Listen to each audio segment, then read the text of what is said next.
Byron Buxton is doing something we haven't seen a Twins player do in over 60 years. Let's talk about it on the Twinkie Town Tavern.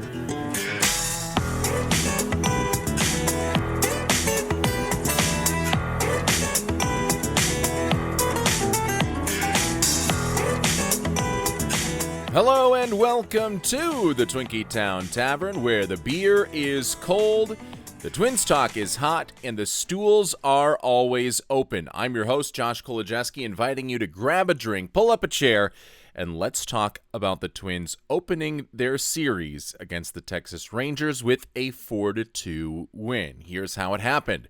The Twins begin a critical series against one of the wildcard teams that they're chasing in Arlington. It's Minnesota and Texas, bringing you some Monday night entertainment. Austin Martin leads things off with a double. Royce Lewis walks, and then Josh Bell punishes a Mackenzie Gore pitch for a 3-run home run.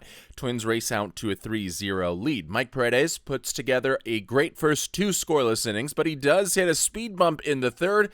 Elias Diaz hits a 1-out single before Jock Peterson turns back the clock for a 2-run shot, and just like that, the Rangers are down by only 1. However, that was the only hiccup on a strong night from Paredes. He goes 4 2/3, allows just those 2 runs while striking out 2, no walks, in a no decision. Byron Buxton, meanwhile, leads off the 6th with a solo home run to put Minnesota up by 2, and the Twins bullpen silences Texas the rest of the way. Taylor Rogers, Andrew Morris, Eric Orzi, and Yoendris Gomez combined to strike out 5 and hold Texas to just 1 hit in 4 1/3 scoreless frames in relief. Gomez gets his 6th save as a Twin, and Minnesota picks up a 4-2 victory over the Rangers. The Twins are in 3rd place in the AL Central at 34-40. They're 6 games behind first place Chicago and 3 games behind the A's for the final AL wildcard spot. Let's get into it. Thanks for joining us here on the Twinkie Town Tavern. We are part of the Grey Duck Sports Network. You can follow us on Twitter and on YouTube at Grey Duck Sports. Then on TikTok, we are at grey.duck.sports. And there you'll find all of our content, including clips from this show and our 2 other shows currently running on the Grey Duck Sports Network, and narratives from throughout Minnesota sports history. All that and more over on our social medias. Please go give us a follow. Let us know what you think of the shows and all of the content there. And hopefully you think that it was just as good as what the Twins were able to do tonight against the Texas Rangers. Minnesota now winners of 3 of their last 4, perhaps starting to get on one of their hot streaks in a season that has been so cold, then hot, then cold, then hot. Maybe we are starting to swing towards the hot part of that. And one of the things from tonight's game that we need to discuss is what Byron Buxton is doing and how much we truly need to start appreciating it, I think, even more than we already do. Even more than this being just a superstar player that's having another good season. For us as Twins fans, in what could very well be a lost season for all other intents and purposes, need to really start appreciating what Byron Buxton is doing here in 2026. Because tonight, it was just a solo home run, but he hits his 23rd home run of the year in just his 62nd game played. And in just the 74th game played by the Minnesota Twins this season. And if you go throughout the franchise record books and you look through the first 74 games of any Minnesota Twins team from 1961 on, there is only one player that has more than 23 home runs in the team's first 74 games. And that one other player was Harmon Killebrew. He had 28 in the team's first 74 games back in the 1964 season, and he finished that year with 49. That was one of 2 seasons where Harmon hit 49 home runs, both in 64 and then again in his MVP season in 1969. And that is currently the breakneck pace that Byron Buxton is on. And we could even limit it more if we were going to just through a player's first 62 games of the season, then Harmon Killebrew has only ever had 23 home runs through his first 62 games of a season, not necessarily the team's first 74. And that again coming in 1964. So the pace at which Byron Buxton is hitting home runs has only been seen in Twins history by the most prolific power hitter this franchise has ever known in Harmon Killebrew.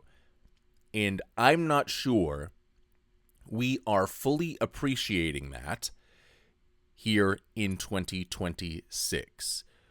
We can look back in the early 60s, or throughout the 60s into the early 70s, look at those Minnesota Twins teams and really see how great Harmon Killebrew was on that, how historic Harmon Killebrew was on that. And in hindsight, in 2020, we see just how good of a hitter he truly was. And you have to wonder, did Twins fans in the 1960s realize that when they had it before them? It's the old Andy Bernard office quote that sometimes I wish we could realize that you are in the good old days before you leave the good old days.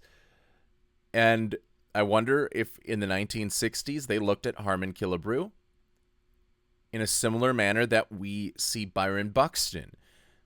Very good, superstar player, but it might take 40 years for us to fully, or 20 years, I guess, for us to fully appreciate how historic and how good that player or a certain season by a player was. Because I think if we're talking just how good Byron Buxton has been this year, it is every bit as good as any season that Harmon Killebrew was able to put up. And that is no disrespect at all to the Hall of Fame first baseman. That is me putting reverence into how good Byron Buxton has become as a Twins hitter when he has been healthy this year. Because not only for Killebrew, it was the power, and he had some position versatility. He would play first base, third base, but not a premier defensive position. And he had the on-base percentage because he was had a good walk rate, but he wasn't a speedster. And he was not the all-around player that Byron Buxton has now evolved into. Buxton has the speed, and this year hasn't been able to show it off a ton. 6 stolen bases in 6 attempts, still has not been caught stealing just yet, but not the 2020 player that we had last season. But even so, having, again, another spectacular season defensively in center field. And yes, there was a brief interlude where he was mostly playing designated hitter because of some of the earlier bumps and bruises that he was taking in May, and making sure that he could play another full year like he was finally able to do in 2025.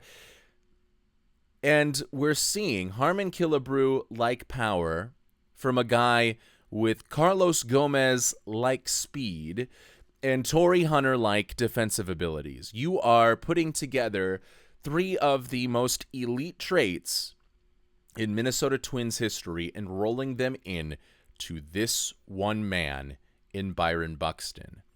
And we can't even say for any one of the haters out there, of which I have never been, but of which I have heard plenty of and plenty from, we can't even say that he is this injury-prone player that will roll up into a ball at the first sign of pain, because he's been hit by pitches this year. He's run into the walls this year.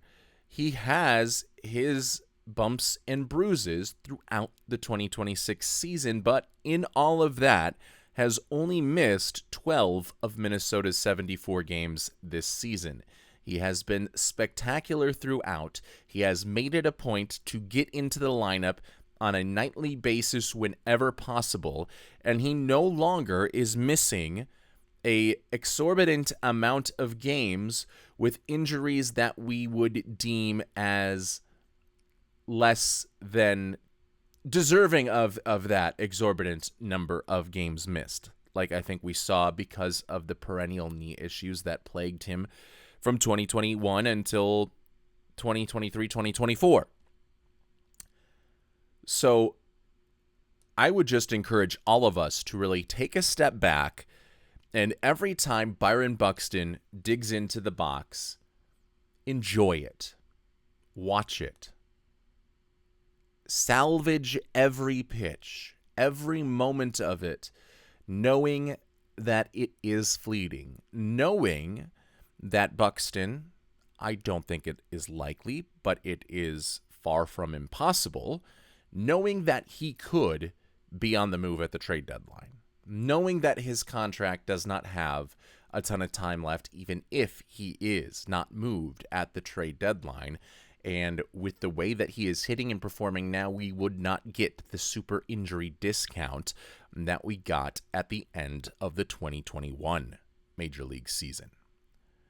So enjoy it, savor it, take every at-bat in as if you were given a chance to go back and watch a player who we now see was as historically good as Harmon Killebrew, as if you are watching that player that you know is historic in the moment that that history was being made. Because this could be the Minnesota Twins' first 50 home run hitter if he can stay healthy throughout the course of the season. And he is living up to every single billing of the number one top prospect in 2013 and 2014 that we were promised long, long ago. It took longer than we expected, but it is finally here, and I think it has surpassed all of our expectations, has Byron Buxton. And as Paul Molitor said, there are players who have been Hall of Famers in the second halves of their career, or have made their Hall of Fame case, at least, in the second halves of their career. And that is the track that Byron Buxton is on if he can keep this up for another half decade. And he has the athleticism. He has the body type that doesn't break down now with the fixed knees, but doesn't break down in a natural way. I would think that most players' bodies would just naturally break down because of his pure athleticism and the way that he takes care of his body. He will break down slower than others, and I think can be at this peak for a more elongated time. And I think we could be seeing the start of the delayed start, albeit, of a potential Hall of Fame career. From Byron Buxton, we go to earlier on in this game, because that Buxton home run made it 4-2. That was the final dagger into the heart of the Lone Star State last night.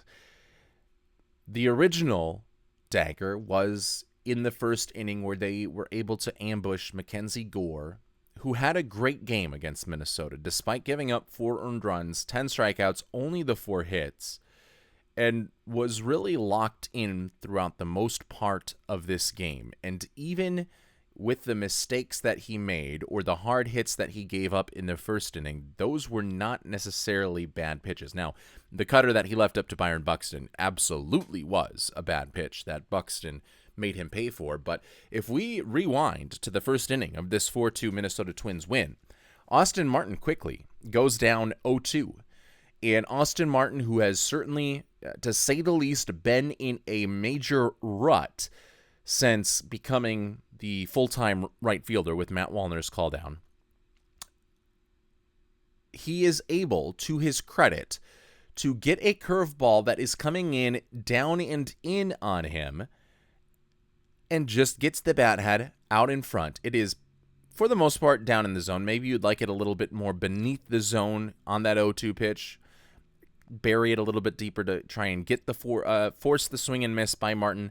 But still, a good location in Austin Martin on an 0-2 count against a pitcher with pretty good stuff in Mackenzie Gore is able to get the bat head around and line one into left field for a leadoff double. Then Royce Lewis with a good at-bat to draw a walk. And we can talk about how Royce Lewis has looked in a short sample size, but since returning from St. Paul has looked every bit of the player that he was in 2023 and early 2024. Didn't have a huge game tonight, 0 for 3 with the walk and run scored and a strikeout, but nonetheless is looking better and much more competent at the plate.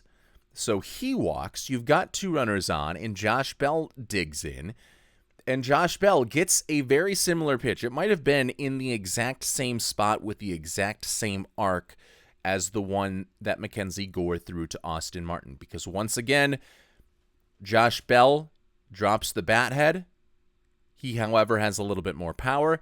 He has a better angle on the swing for a home run, and he knocks it down the left field line, much like Austin Martin, on a good pitch from Mackenzie Gore, and puts Minnesota up 3-0. And the Twins led the rest of the way. If they didn't score another run, if Byron Buxton didn't hit the leadoff home run in the top of the 6th, the Twins still would have held on to win that game. And it was because of the good at-bats early and the good swings on good pitches, on not mistake pitches, but good pitches where Mackenzie Gore wanted them to be, made by Austin Martin and Josh Bell, 2 guys who have been struggling recently, whose numbers are not what they were early on in the season when Minnesota had their original hot streak, but who put all of that behind them in this game and came through with a big first inning for your Minnesota Twins that ended up setting the tone for the rest of the game and leading to the Twins beating the Texas Rangers, who were tied coming into this contest with the A's for the final wild card spot in the American League. A big game for Minnesota. They are able to win it because of those good at-bats by players that mentally had every right, I guess you could say, to give up those at-bats, especially when they were down 0-2, especially when they were facing the stuff from Mackenzie Gore. They didn't give up on those at-bats, and they took full advantage of the pitches that they were able to get and gave Minnesota an early lead and set the tone for this series. And you could call this a bullpen game for the Minnesota Twins. Mike Paredes again gets the start, and he went from being this is the Bailey Ober slot in the rotation, and of course Bailey Ober dealing with that flexor strain injury that had no damage on the UCL that an MRI was able to pick up at this point. And we've now gone through 3 turns of that Bailey Ober slot, and we've seen Mike Paredes kind of get comfortable in this role, where the first time, because of where he had pitched 2 days earlier as a bullpen role, so his first time through the rotation he didn't get the start, but instead was used as a bulk guy, with Andrew Morris getting the start, and then Paredes going a couple of innings off of that, and then getting the start the second time through the rotation, and now the third time through the rotation, and in none of these instances has he gone far enough to get a win for Minnesota, but I think he has provided you with the length that you would expect now that you're down to your number 8, number 9 pitcher coming into the season. Number 10, if you count Pablo Lopez, who was injured for the season on the first day of spring training. So I like what I'm seeing from Mike Paredes, obviously not as a long-term viable starting pitcher, and I just want to reiterate that once again, I think Paredes should be a high-leverage guy in the bullpen whenever Bailey Ober or McAble or whoever else returns from injury for Minnesota, because I, again, think that the changeup tonight, we saw him get a couple of strikeouts on it. I think he throws his changeup a little bit too often to righties and his sweeper a little bit too often to lefties, and you kind of want to do the opposite of that. And maybe if he gets into the bullpen, he is able to refine that a little bit more. So I think some of the plans of attack against these hitters can be a little bit detrimental to his ultimate success. But we're seeing early on in his starts, he is looking really dominant. And then he has kind of, I mean, not even a blow-up inning, but teams start to hit with contact harder against him as he goes on in his starts.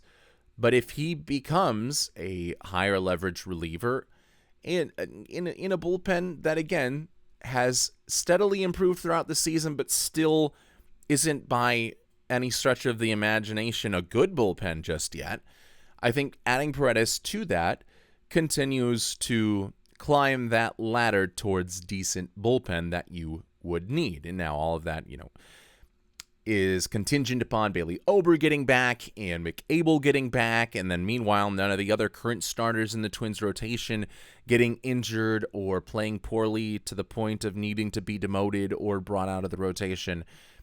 You would need all of that to go well, and very rarely in baseball does everything go according to plan. But if in the rare instance it does this one time, then I think you have a pretty good role for Mike Paredes, who can fill it pretty effectively with the way that his stuff plays. Already a 94-mile-per-hour fastball that can play up if you give him less innings to work with. If he only has to go one inning, he can exert a little bit more and maybe bring that up a couple of miles per hour and work effectively with the sweeper, cutter, and changeup. Again, no walks tonight. That's also obviously something you want to see in a pitcher that could be a mainstay in your bullpen throughout the rest of the season whenever these starters get back up. And we are seeing, by the way, apropos to that, is that McAble is going to make a start for St. Paul on Tuesday as they begin a series against the Omaha Storm Chasers, the St. Paul Saints. That will be in St. Paul. That could be the final rehab start for McAble if all goes well. And if that is the case, then maybe that Mike Paredes bullpen stint starts soon. And I think that altogether would raise the overall success of this team, the overall talent level of this team as soon as McAble gets back. I think you kill two birds with one stone when McAble returns to the rotation, with that starting spot, the number 5 starting spot, immediately being elevated, and then the bullpen also immediately being elevated. But despite all of the tonight, the very cautioned talk that we've had when discussing the Twins bullpen, this was an excellent performance by your Twins bullpen. And it is guys that have had their ups and downs this season, all paving that path for Minnesota, with Eric Orzi among those, with Taylor Rogers among those, Andrew Morris. All of those guys have had up and down stints so far this season that have kind of mirrored how the Twins have played. They've been hot and cold. The Twins have been hot and cold. And in especially Taylor Rogers' case, he was going to be one of the higher leverage relievers coming into this season, or at least that's what we expected, which I think more than anything kind of speaks to the dismal state of the Twins bullpen heading into opening day 2026, but we digress from that. Taylor Rogers has a good game. Andrew Morris, used for an inning, has a good outing. Eric Orzi gives up the only hit that the Twins bullpen allowed, but he goes 1 2/3 inning, and his splitter, again, looking good. And when his splitter is on, he is a very capable, effective reliever. Again, not a guy that would be high leverage in most bullpens, especially not a playoff bullpen, but can help Minnesota get by in what is a piecemeal bullpen that you're really kind of just looking for spare parts that end up working for you in the time being. And one of those spare parts, of course, is Yoendrys Gomez, who was terrible through the first month of the season when he was with the Tampa Bay Rays, one man's trash is another man's treasure, and the Twins picked him up off of the waiver wire, and sometimes that works, sometimes it doesn't, like we might be seeing in the case of Justin Lawrence, who I think his time is getting more and more limited as his leash gets shorter and shorter. But the opposite of Justin Lawrence has been Yoendris Gomez, an incredible success story. He leads Minnesota with 6 saves. He has 7 total saves if you look at the stats this season, but that's because one of them came with Tampa Bay, and they don't tend to separate the stats on like MLB.com if the player is within the same league. But one of those saves came when he was a member of the Tampa Bay Rays. And his ERA also combines to look a little bit uglier because of how bad it was with the Tampa Bay Rays. But since coming over to the Minnesota Twins, these last 2 months, he has a 1.55 ERA in 17 and 2/3 innings of work. He has 21 strikeouts to 7 walks, and he has settled in to the main closer role of this Minnesota Twins team. So Yoendris Gomez, another nice start. I think he went 1 1/3 because I think he got the first out of the 8th inning, and then he shut down the Rays in the Rangers in the 9th. So the bullpen showing that it, while still far away from what we would want it to be in order for Minnesota to be a contending team, has already taken massive steps ahead of where it was at the beginning of the year, not only in terms of the production that they've been able to get, because early on in the season, they were getting the production without looking good doing it. You could see that the other shoe was about to drop with the bullpen. But now, not only is the production upticked once again, but it's upticked with a direct correlation to the improvement and uptickness. That's not a word, but who cares? The uptickedness of the stuff of the relievers and the quality of the relievers. And again, still below average bullpen, I think, on the whole, but slowly working its way back up. And the Twins are still only 3 games out of a playoff spot, despite having that below average bullpen that got the job done very well here tonight. Kyler Fedko made his debut in this game. He went 0 for 4, a couple of strikeouts early on, was close to getting an infield hit for the first hit of his Major League Baseball career late in this game, but a good play from shortstop was able to get him there. So Fedko goes 0 for 4. He was called up after the series win over the St. Louis Cardinals this weekend. The Twins decided to send down DFA Orlando Arcia, so he is no longer a part of the Twins organization. And there was some, I think, hand-wringing by certain Twins fans on social media because Orlando Arcia's batting average looked decent, or it wasn't abysmal, but I think that he would, for my money, be the odd man out as well, because if you were going to bring Kyler Fedko, I mean, you had to DFA somebody to open up the 40-man roster spot because Fedko did not have that 40-man roster spot. And Orlando Arcia, I think we were dealing with the fool's gold numbers overall, with an extraordinarily high BABIP, and even with that high BABIP and the decent batting average, the OPS plus was still well below 100, and the defense was not marginally better than Tristan Gray or especially Ryan Kreidler. If we are still not going to bring up Kalen Culpepper just yet, by the way, he is dealing with a day-to-day injury right now at St. Paul, but you don't really have room for 3 guys that can kind of play shortstop, kind of play elsewhere, and aren't traditionally like good hitters. You don't have room for all 3 of those guys. So giving Kyler Fedko an opportunity, he has definitely earned his spot at the major league level. He couldn't do anything more at AAA, I don't think, to prove that he belongs at the major league level. And now we get to see, is he going to be a quad A player or not?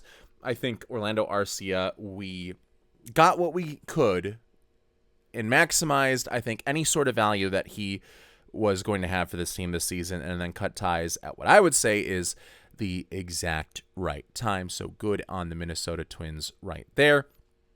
Maybe you would have rather seen Tristan Gray, and I could see the argument being more Tristan Gray or Orlando Arcia, but I think Tristan Gray has done enough hitting to show that he can have this spot. Ryan Kreidler has been an excellent fielder, even if he has made mistakes at time, and he's been a much better hitter than I think we thought he would be coming into this season. Also, Royce Lewis, we mentioned him earlier, and we should also say with Austin Martin, but a couple of great defensive plays by them on what was a quieter night at the plate for Royce Lewis. He plays third base for the first time since being called back up from St. Paul. He had been used exclusively at first since being called up and had looked pretty good at first, but he shows his chops at third where he backhands a ball that was he was moving to his right in order to get a ball at third base at the corner that was kind of a medium chopper.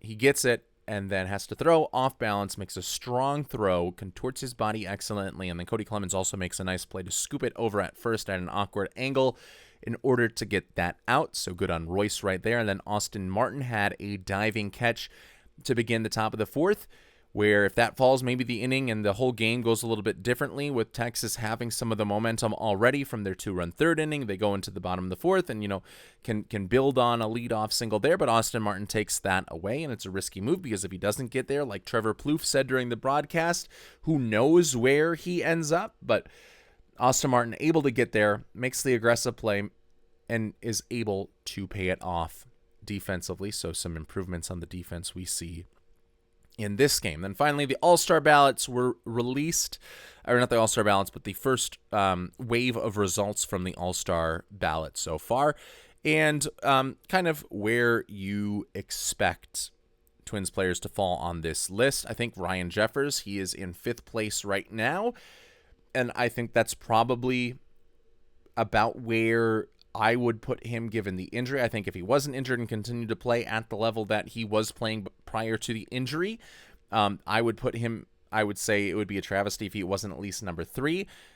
And we can kind of see that, okay, Alejandro Kirk is up there, but he's only played in 7 games so far this season, So maybe Ryan Jeffers will get a little bit more love. I don't anticipate him making too much headway in the ballots, and because of the injury probably won't make the All-Star team. Like I said, I thought he could or would when he was tearing the cover off the ball earlier in the year. And then Byron Buxton is 4th right now among AL outfielders. No other Twins player was in the top 10, or I think in the outfield case, like top 25 that they release of their position. Those were the only 2 Twins players that were within that range, but Buxton, I think, is going to just continue to climb as folks look at his stats and see how well he's hitting the ball with the 23 home runs, which is 3rd in Major League Baseball behind Kyle Schwarber and Yordan Alvarez. Those are the only guys with more home runs than Byron Buxton this year, so it's good company to keep. So I think Byron Buxton will earn his way. And it's tough competition because it's Aaron Judge, who even with his injury, probably going to win that spot. Cody Bellinger, who has the advantages of being in a New York market and, also having previously been in a Los Angeles market and having a lot of fans that I'm sure still love him from his time there. And then also Mike Trout, who's one of the more popular players in Major League Baseball and is kind of a legacy spot. So maybe Buxton isn't able to squeeze past those 3 guys, but I think that he should if all of these guys hit at the current rates that they are currently hitting. All right, the Twins will go for a series win against the Texas Rangers tonight. Zebby Matthews looks to get back on track as he will bring his 2-4 record and his 5.20 ERA to the mound for the Twins. Meanwhile, Kumar Rocker starts for Texas. He's 2-5 with a 3.56 ERA and 52 strikeouts this season. First pitch is at 7:05, and we will react to that game and break it down as soon as it's over here on the Twinkie Town Tavern. That is your last call on the Twins Talk for tonight. Thanks for pulling up a stool and joining in on the conversation at the Twinkie Town Tavern. We'll see you back here after the next one. Go Twins!